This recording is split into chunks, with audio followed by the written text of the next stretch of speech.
The Tanya for the 23rd day of Adar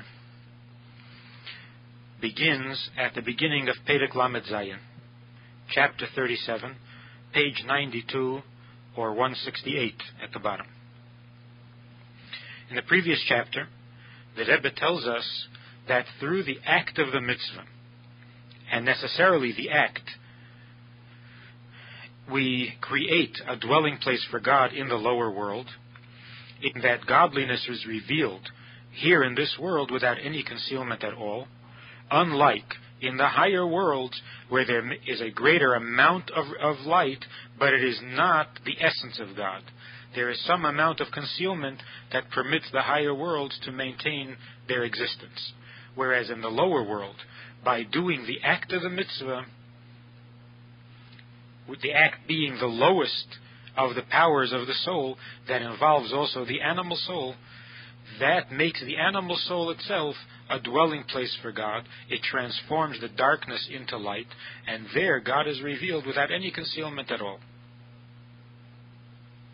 Now in Perek Lamed Zayin, the Rebbe tells us how it's done, how this is accomplished, and also how it affects not only the animal soul of the Jew, but also the physical world in which the Jew lives. Perek Lamed Zayin. V'hinei tachlis hashleimus hazeh shel yemei haMashiach u'tchias hamesim. Now the culminating fulfillment of the days of Mashiach and tchias hamesim, which means that the ultimate purpose, the ultimate goal, and the completeness of those times of Yemei HaMashiach, the days of Mashiach and Tchias HaMesim, which will be Shehu Gilui Eid Ein Seif Baruch Hu Be'elam Hazeh Hagashmi. What is the greatness that will happen then? That God will be totally revealed here in this physical world. Is Tolui B'Maaseinu V'Avedaseinu. All of that depends on our service and our work. In Yiddishkeit, Kol Zman Meshech HaGolus, during the duration of the Golus. Now, here in these first lines of the Perek, the Rebbe uses double expressions. Tachlis Hashlemus, the ultimate goal and perfection of Yemei HaMashiach and Tchias HaMesim. And the Rebbe explains that Tachlis can mean two things. It has two meanings. It means the goal, the desired aspiration, what we're working towards. It also means the end, the culmination, the completion. Because the days of Mashiach are not only the end goal, that revelation which will come, where God will be totally revealed in the physical world. Of course, that is the goal towards which we work. And that's why belief in Mashiach is such a central and pivotal belief. One of the 13 principles of faith that the Rambam gives us is because everything we do in the course of our Golus, we have to know that we are accomplishing something, and that is bringing us, leading us to the ultimate perfection or the ultimate achievement, which is that revelation that will be revealed after Mashiach comes, in the days of Mashiach. So the word Tachlis means that it is the end goal, it is the highest achievement. It also means it is the end of the achievement, because Mashiach comes at the end of the 6,000 years, which means that we have not only in quality the highest revelation, but we have also in quantity the fullest revelation, because we will have the fullest amount of time to accomplish this through our work and through our service during the Golus. And in the days of Mashiach itself, we have also these two things. The highest quality of level of achievement in the days of Mashiach is the resurrection, Tchias HaMesim, and that comes also at the fulfillment, in other words, at the end of the days of Mashiach, as he says in the Zohar, that the Tchias HaMesim takes place 40 years after the Inyonei Mashiach begin. So we have the fullest amount and the highest degree of revelation, which is Tchias HaMesim. And then the Rebbe says that this depends on our actions and our service throughout the duration of Golus. What is the difference between action and service? Maise and Aveda. So the Rebbe's father, Rabbi Levi Yitzchak, in his notes on Tanya, explains as follows. Maise means something that is already done. There's Maise HaTzedakah and there's Avedas HaTzedakah. Maise HaTzedakah means that tzedakah, that kindness that is already done. It's already done because it exists by nature in the soul of every Jew. Because the soul is sometimes referred to or described as Bas Kohen, the daughter of a Kohen. And a Kohen represents kindness. So the neshama, by its very nature, tends towards kindness, towards tzedakah. So there's that kind of godliness, or that kind of kindness and tzedakah that is already done because it exists in the nature of the Jew. That brings about the days of Mashiach, because the days of Mashiach is also something that is already done. There's a deadline. The Golus, the darkness, can only last so long, and by its very nature it must end, and then comes Mashiach. But then there's an even deeper service, which is called Aveda, Avedas HaTzedakah, and this is where we go beyond our nature and serve God with kindness greater than what our nature allows. And this brings us Tchias HaMesim, even greater reward and even greater revelation, which is the culmination and the fulfillment of the days of Mashiach. And that is the time of the resurrection. So it's through our Maise and our Aveda in the time of Golus that we bring about these two things, the days of Mashiach and Tchias HaMesim. And how has it come about? Why does it result from our service, from our doing?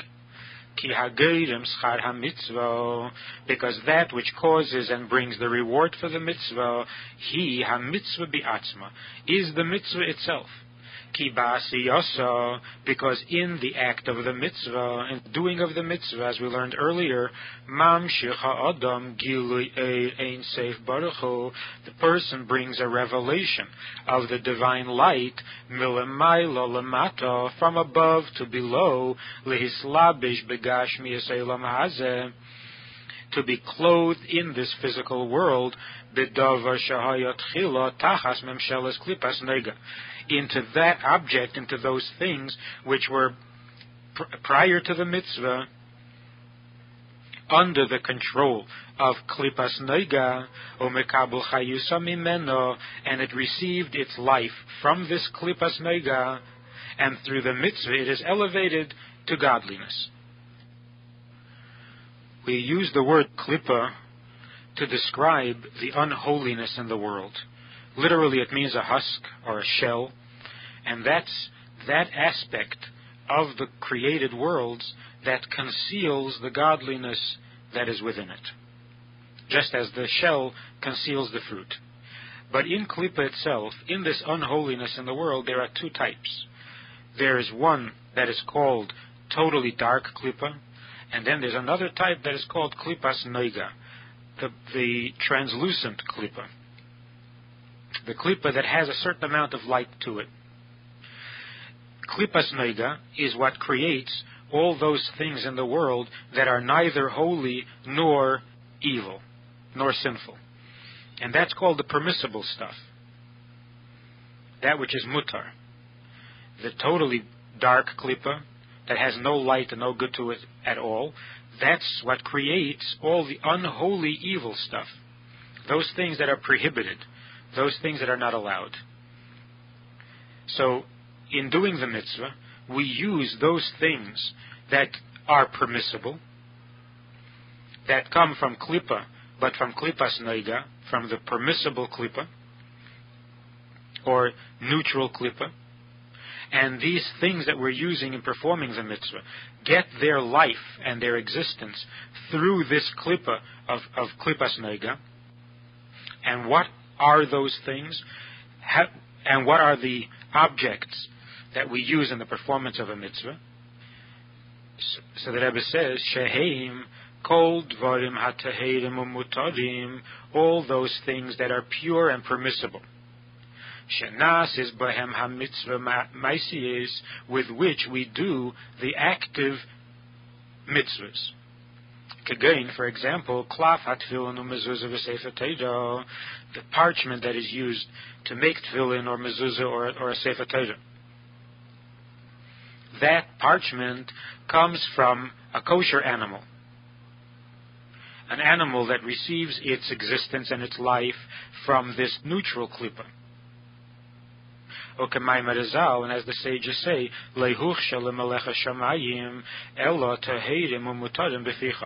what is permissible to be used for sacred purpose is that which is clean and permissible for consumption. In other words, only that which is pure and permissible can be used in the performance of a mitzvah.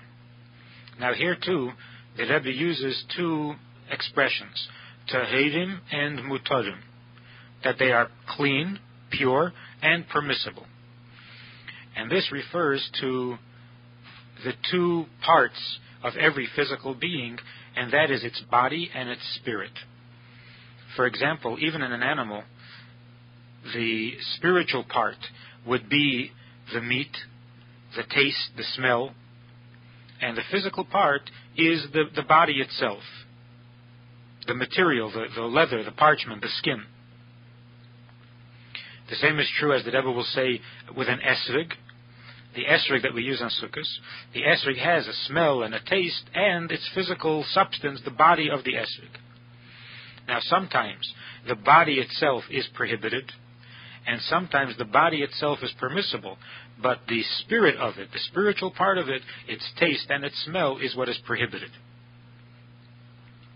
And that's why in those things that the mitzvah engages only the body of the object, as for example in the writing of a mezuzah, where you're using only the skin of the animal, and of the skin you are not interested in its smell or in its taste, you're interested only in its physical substance. Therefore, even if the meat would be prohibited, as for example, it was a kosher animal, and therefore it gets its life from klipas noiga, from the neutral klipa, but then it died not through shchita, it wasn't ritually slaughtered, but it died through some other means, it then becomes nevela, and you're not allowed to eat it. So the food of this animal, meaning to say the taste and the spiritual part of it, so to speak, becomes prohibited. It becomes totally evil from the totally dark klipa.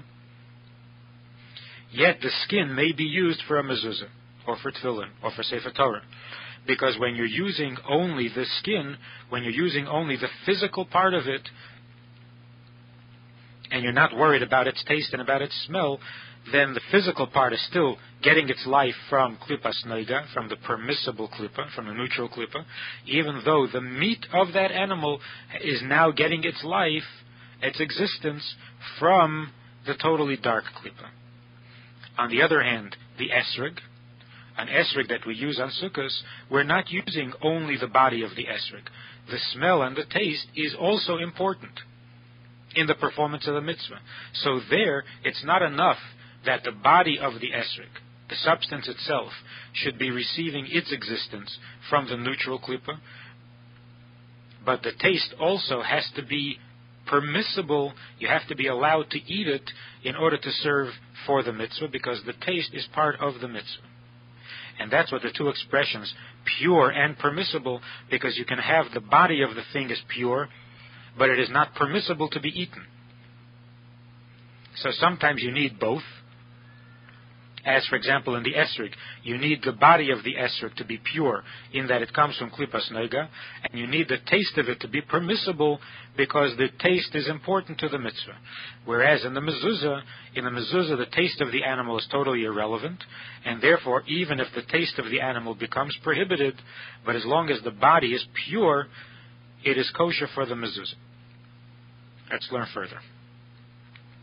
V'chein esrig she'enei arlo, and same is also with an esrig, which is not arlo, which is not from the first 3 years of the tree's growth, because the fruits of the first 3 years of the tree are prohibited. You're not allowed to eat them. So with the esrig, it needs to be both pure and permissible. You have to be able to eat it. And he says in the note, in the Hagah, Sheha'orlo hi misholish klipis atmeis legamre, because orlo, the fruits of the first 3 years of the tree, are prohibited because they come from the totally dark klippa, which is made up of 3. She'ein lehem aliyah le'elam, and they are never raised from that level. They never become permissible, as explained in Eitz Chaim, and similarly, v'chein kol mitzvah haba ba'aveidah chas v'sholem, every mitzvah that is performed through a sin is from the totally dark klippa. So far the Rebbe has given us an example of a physical object used for a mitzvah. The first example was from a living thing, from an animal, and that is the parchment used for tefillin, and then from the vegetable world, the esrig that is used on sukkahs, and now the inorganic object, which is money that is used for tzedakah. Umois ha-tzedakah, and money that is used for tzedakah, that is given to tzedakah, also has to be permissible, she'einon gezel, in that it was not stolen, ukiyetze bahem, or other forms in which money could be prohibited. Achshav shemekayim bahem mitzvahs Hashem u'retzainei, and now that the person is using these things, either from the animal world or the plant world or the inorganic world, he's using them to perform a mitzvah, which is God's will, God's mitzvah. Harei hachai yeshebahem, the life that these things have, and even the inorganic has a certain amount of life. So the life in them is Eila umizbatel v'nichlal be'erein sev baruch hu. It rises and becomes absorbed and included into the godliness, into the divine light, shehu ritzeinei yizbarech, which is God's will. What is this light? It means the will of God. Hamelubish bohem, that is now clothed in them, that is now expressed in them, since they are serving God's will.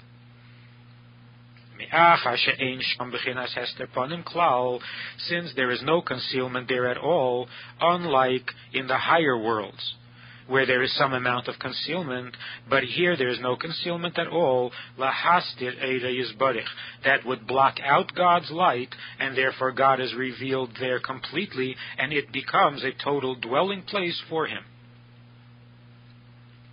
So it's not only the animal soul with which the Jew does the mitzvah, as we said in the earlier chapter, but here it's even the physical object with which the mitzvah is done, that too becomes a dwelling place for God.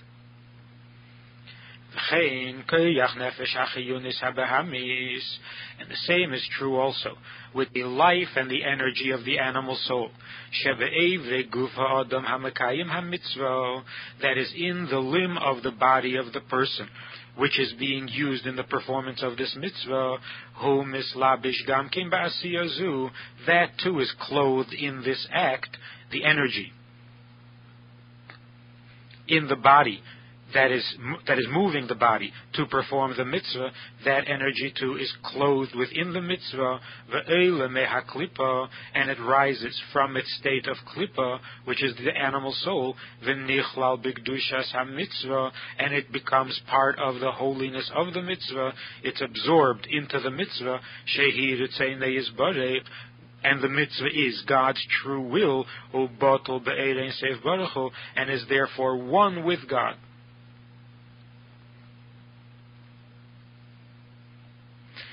And also with the mitzvahs of studying Torah and the reading of the Shema and davening and similar mitzvahs, in which there is no physical act, but rather speech and thought. Although they are not a literal physical act, which would be under the control and under the domain of klipa of the klipas noiga, mikol mokim hakaimalon dihir her lav kediber domi. Yet we know, we're told, that thought is not like speech. And therefore, in learning and davening and reading the Shema, one does not satisfy his obligation. One is not yetzi the mitzvah, ad sheyetzi b'svasov, unless he actually speaks the words out loud with his lips, v'kaimalon, and we also know that the movement of the lips is considered an act, a minor act, but an act nevertheless. Because it is impossible for the godly soul. The godly soul can't move, activate the lips, the mouth, the tongue, the teeth that are physical, all those parts of the body that are necessary in articulation in order to speak. The godly soul can't move them, as we learned earlier, that in a physical act, the godly soul can't move the body to act directly, only through the intermediary of the animal soul, because the animal soul, is literally clothed within the limbs of the body, in the blood within every limb, and therefore it is closer to the body, it can move the body.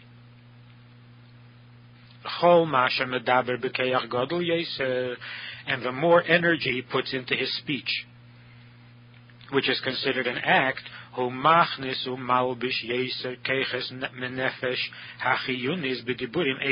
he is putting more and more of the energy and the strength of his animal soul into those words of Torah and Tefillah.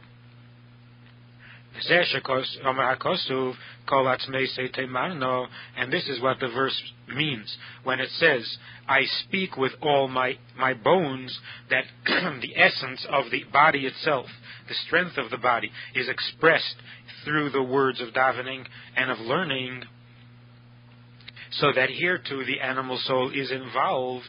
That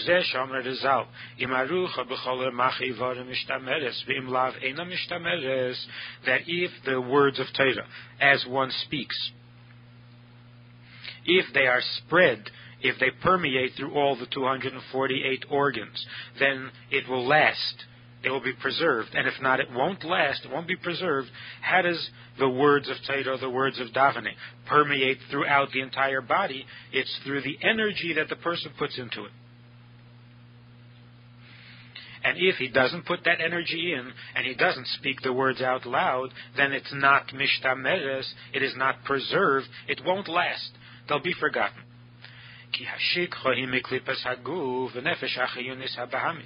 Because forgetfulness, when one forgets something in holiness, something in Torah, something in Kedusha, that forgetfulness comes from the klipa, the unholiness of the body and the animal soul, shehein miklipas nega, which is from the neutral klipa, hanichleles lipa b'kedusha, that sometimes gets mixed together with the Kedusha, as for example when the person is learning and davening. But there's a certain amount of klipa that goes along with it, coming from the body, from the animal soul.